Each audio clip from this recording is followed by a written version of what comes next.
Good evening दोस्तों। आज है 27 जनवरी और आज का हम लोग करंट अफेयर्स देखते हैं। आज का पहला करंट अफेयर्स जो है वो है संस्कृति से संबंधित। कार उत्सव जो है ये मनाया जा रहा है कहाँ पर? तमिलनाडु में। तमिलनाडु में जो है कार उत्सव मनाया जा रहा है। एक तो ये याद रखेंगे। और कार उत्सव जो मनाया जाता है वो मुख्य रूप से कन्याकुमारी तमिलनाडु के नागरकोइल शहर में, और ये कार उत्सव नागराज मंदिर में मनाया जाता है। और चूंकि नागों की पूजा जो है खासकर वासुकी की पूजा इसमें जो है इस कार उत्सव में मनाया जाता है, जिसमें कि बहुत सारे लोगों ने बढ़ चढ़कर हिस्सा लिया है तमिलनाडु के इस उत्सव में। तो आपको बस इतना याद रखना है कि कार उत्सव मनाया कहाँ जाता है। अगला आज का करंट अफेयर्स देखते हैं। आज का अगला करंट अफेयर्स है एट होम समारोह का आयोजन किया गया है। आपको इतना यहाँ इस करंट अफेयर्स में याद रखना है कि एट होम समारोह का आयोजन कहाँ हुआ है? तो राष्ट्रपति भवन में। इतना भी अगर आप याद रखेंगे तो ये करंट अफेयर्स पूछा जा सकता है। और एट होम समारोह के बारे में, चूंकि ये समारोह जो है जो फ्रांस के राष्ट्रपति एमेनुअल मैक्रोन भारत आए हैं, उन्हीं के उपलक्ष्य में जो है ये समारोह का आयोजन हुआ था, जिसमें कि राष्ट्रपति हमारी द्रौपदी मुर्मू, प्रधानमंत्री, उसके बाद उपराष्ट्रपति जगदीप धनखड़ और उनकी पत्नी ओम बिरला जो कि लोकसभा के अध्यक्ष हैं, केंद्रीय मंत्री किरण रिजिजू, ये सब जो है भाग लिए थे। और भी लोग सचिव ये सब जो है इसमें भाग लिए थे। बस मुख्य पॉइंट आप यहाँ याद रखेंगे। आज का अगला करंट अफेयर्स देखते हैं। आज का अगला करंट अफेयर्स है कि कर्तव्य पथ पर जो है 40 साल बाद ऐसा हुआ है कि बग्घी जो है पारंपरिक बग्घी को देखा गया है। पहले इससे पूर्व जो है मतलब 2024 से पूर्व 2023 2022 इस सब में क्या होता था कि जो राष्ट्रपति आते थे राष्ट्रपति भवन से कर्तव्य पथ जहां पर कि ध्वजा आरोहण होता था, वहां तक जो है किसी न किसी गाड़ी से या 4 व्हीलर से आते थे। और शुरू में तो एम्बेसडर, फिर जो है आप देखेंगे एक बुलेट प्रूफ गाड़ी से आते थे। लेकिन 40 वर्ष बाद जो है ऐसा हुआ कि जो राष्ट्रपति और जो उनके जो भी विदेशी मेहमान को आमंत्रित किया गया है, वो मेहमान जो है इस बग्घी में बैठ के आए। लास्ट बार जो है 1984 में बग्घी से जो है आए थे कौन? राष्ट्रपति ज्ञानी जैल सिंह। उसके बाद जो है इसको बंद कर दिया गया था। इसलिए इसको बंद किया गया था कि 1984 में जो है इंदिरा गांधी की हत्या हुई थी, उसके बाद सिक्योरिटी को लेकर इस तरह का जो है कदम उठाया गया कि खुले में राष्ट्रपति नहीं आए, और जो भी गाड़ी आती थी वो बुलेट प्रूफ होता था। यहाँ पर कुछ मुख्य तथ्य आपको बता दें कि ये बग्घी जो है इसका प्रारंभ 1773 में ही हुआ है। 1773 में ही इसको जो है स्थापित किया गया था। उस समय के जो गवर्नर होते थे वो जो है इस बग्घी में आते थे, और जो है इस तरह का कार्यक्रम होता था। इस बग्घी को जो है जो इस बग्घी में आप देख रहे हैं ये सैनिक जो है सुरक्षा प्रदान कर रहे हैं और बग्घी का संचालन कर रहे हैं। तो इसकी स्थापना 1773 में ही हो गई। 1947 में आज़ादी के बाद जो है इसको कंटिन्यू रखा गया था, क्योंकि जब 1947 से पूर्व चूंकि दिल्ली से ही जो है गवर्नर जनरल ये शासन कर रहे थे पूरे भारत पर, और राष्ट्रपति का जब निर्वाचन होता है तो 1947 के बाद से इसी बग्घी का जो है प्रयोग धीरे धीरे होने लगता है और 1984 तक होता है। चूंकि पहली बार बग्गी का जो है 40 साल बाद किया गया, तो इससे संबंधित जो है आपको करंट अफेयर्स में पूछा जा सकता है। तो ये सब तथ्य भी आप लोग याद रखेंगे। अगला आज का करंट अफेयर्स देखते हैं। आज का अगला करंट अफेयर्स है कि ये भी गणतंत्र दिवस से संबंधित है कि पहला जो गणतंत्र दिवस मनाया गया था कब, 26 जनवरी 1950 में। ये गणतंत्र दिवस परेड जो है, ये कर्तव्य पथ, जिसको कि हम लोग पहले राजपथ बोलते थे, पहले क्या बोलते थे, राजपथ, अब वर्तमान में कर्तव्य पथ। इसके बारे में हम पीछे वीडियो में पूरा डिटेल्स बताए हैं कि राजपथ कैसे नाम पड़ा, कर्तव्य पथ कब नाम पड़ा, तो ये सब आप वीडियो में जाके देख सकते हैं। तो यहाँ पर हम बता दें तो पहला गणतंत्र जो परेड हुआ था वो राजपथ पे ना होकर अपितु ये जो है एक स्टेडियम में हुआ था। उस स्टेडियम का नाम था इरविन एम्फीथिएटर। इरविन एम्फीथिएटर में ये समारोह 1950 में हुआ था। यहाँ पर इरविन एम्फीथिएटर के बारे में बता दें कि इसका निर्माण जो है 1933 में किया गया था और भावनगर के महाराजा ने इसे उपहार स्वरूप प्रदान किया था। और इसी एम्फीथिएटर में पहला गणतंत्र दिवस समारोह हुआ था 1950 में, जो कि उसमें राष्ट्रपति कौन थे, तो डॉक्टर राजेंद्र प्रसाद थे। राजपथ पर जो है राजपथ पर गणतंत्र दिवस का समारोह 1951 से प्रारंभ हुआ है। इस तरह के प्रश्न जो है ना यूपी में पूछे जाते हैं, यूपी पैट में या यूपी का कोई एग्जाम देंगे तो उसमें जो इस तरह के प्रश्न पूछे जाते हैं, तो आप लोग याद रखेंगे कि राजपथ पे 1951 से जो है प्रारंभ हुआ इस तरह का समारोह किया जाना, ये भी आप लोग याद रखेंगे। तो यहाँ पर एक ये भी तथ्य कुछ बता दें कि पहला जो इरविन एम्फीथिएटर में समारोह हुआ था उसको बाद में जो है 1951 में, चूंकि यहीं पर भारत में ही जो है एशियाई गेम हुआ था, एशियाई खेल हुआ था का आयोजन हुआ था, तो इसका नाम, इस स्टेडियम का, इरविन एम्फीथिएटर का नाम बदल के रख दिया गया था नेशनल स्टेडियम।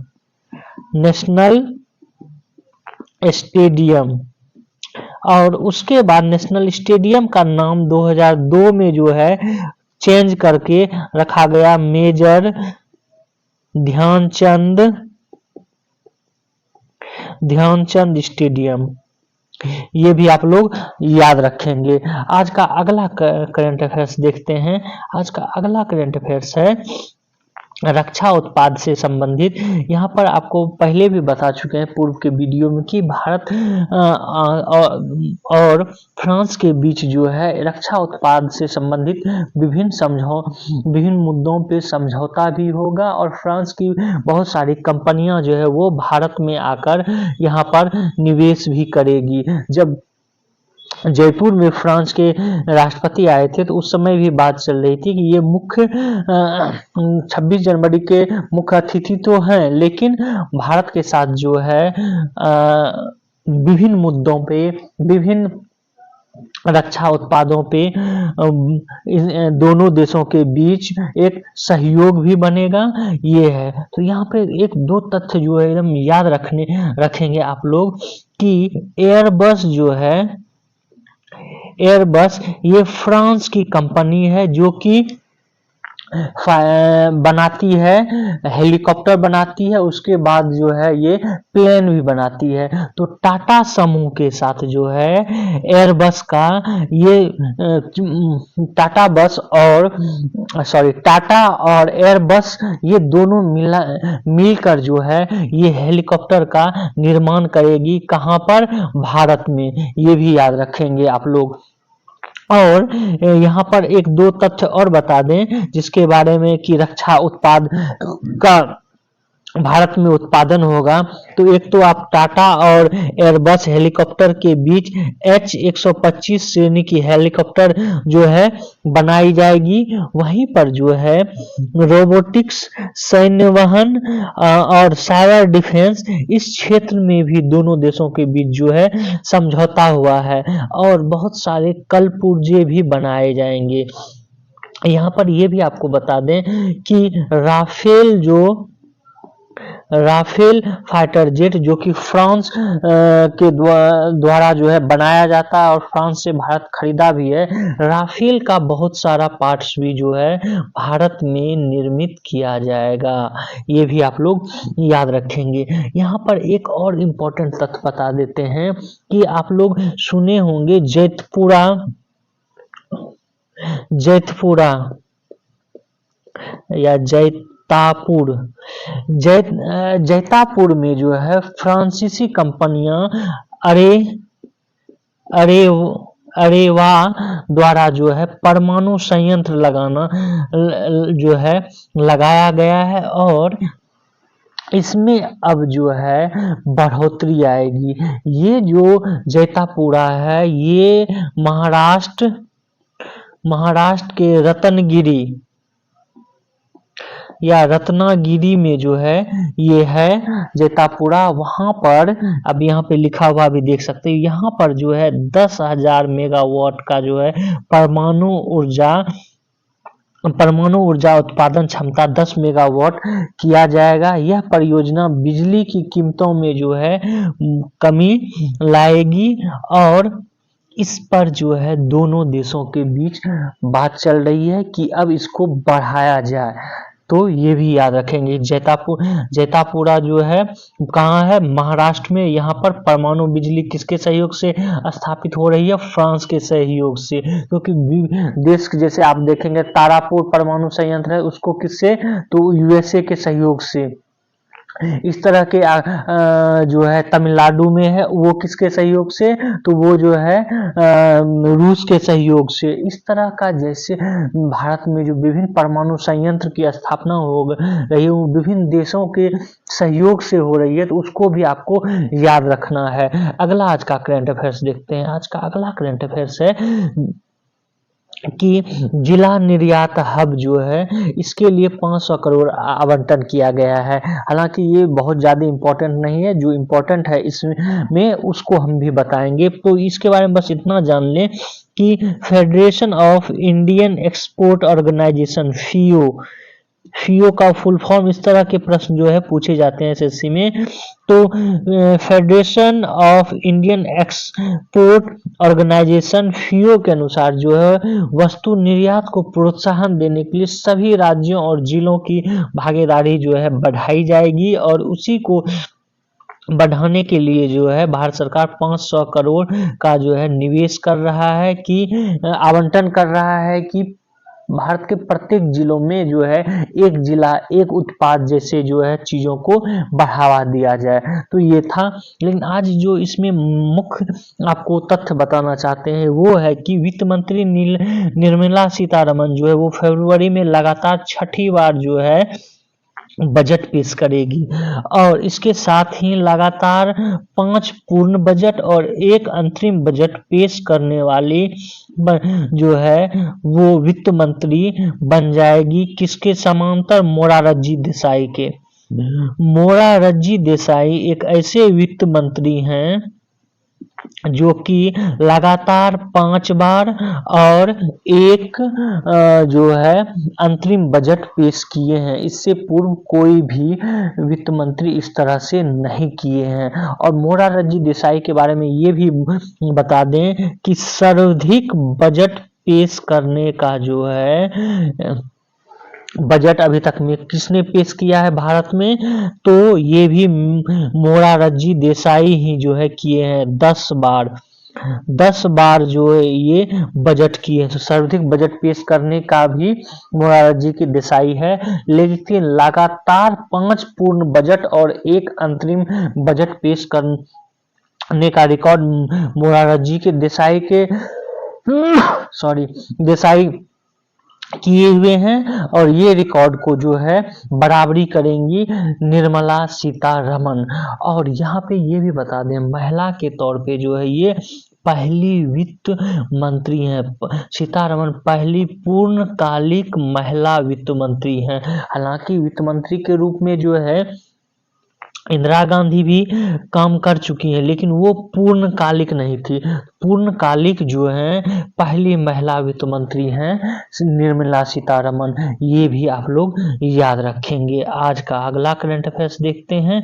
आज का अगला करंट अफेयर्स है कि अमेरिका में पहली बार नाइट्रोजन को सुंघाकर मौत की सजा दी गई है। तो ये हुआ क्या है कि अमेरिका का एक राज्य है अलबामा, जैसे भारत का एक राज्य है यूपी और बिहार, इस तरह से उसी तरह अलबामा जो है एक राज्य है अमेरिका का, जिसमें कि क्या किया गया कि नाइट्रोजन को जो है सुंघाकर ये दिया गया मृत्यु दंड। अमेरिका में 1982 में जो है जहरीले इंजेक्शन को देकर मृत्यु दंड का प्रावधान किया गया था। और अभी पहली बार ऐसा हो रहा है कि अमेरिका के अलबामा में 58 वर्षीय केनेथ यूजिन स्मिथ को जो है मास्क के माध्यम से नाइट्रोजन गैस को सुंघाया गया, जिससे कि उनकी मृत्यु हो गई है। तो ये पहली बार हुआ है, तो इसको भी याद रखेंगे। अगला आज का करंट अफेयर्स देखते हैं। आज का अगला करंट अफेयर्स है कि इसरो ने हालो ऑर्बिट में आदित्य L1 पर तैनात किया है कौन? Magnetometer boom. ये याद रखना है कि मैग्नेटोमीटर बूम का जो है तैनाती कहाँ पर किया गया है? आदित्य L1 इस पर किया गया है। इसको जो है आदित्य L1 जो है इसके बारे में भी हम पहले भी बता चुके हैं। इसको मैग्नेटोमीटर बूम को 11 जनवरी को L1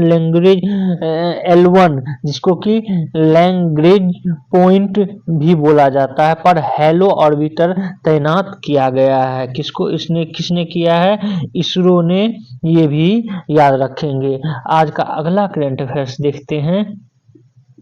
आज का अगला करंट अफेयर्स है कि तन्मय अग्रवाल जो हैं ये विश्व के 13 शतक जरने वाले जो है वो भी क्या सबसे तेज 13 शतक जरने वाले ये प्रथम व्यक्ति हो गए हैं।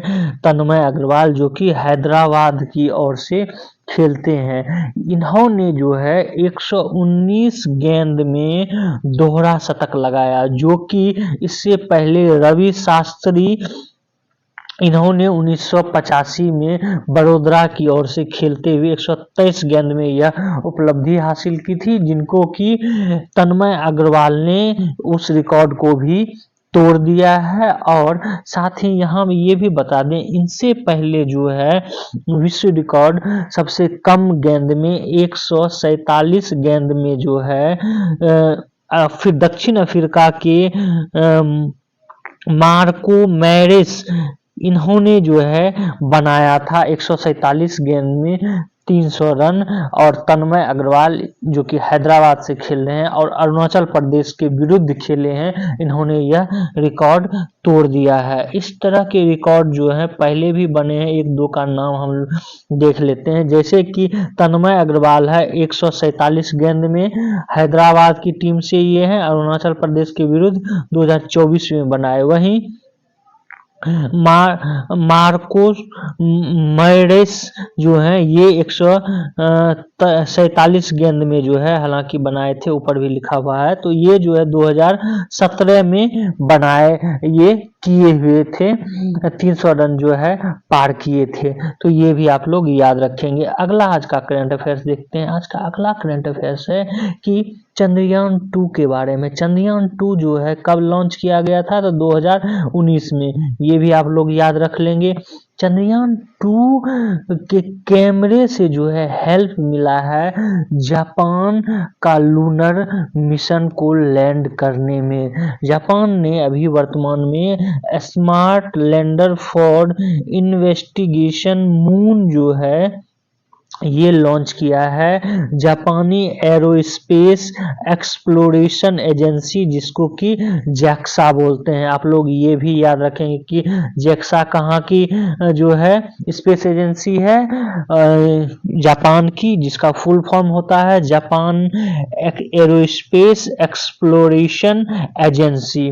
और इसने जो है इसको सहायता किया है चंद्रयान 2 ने जो है इसको कैमरे की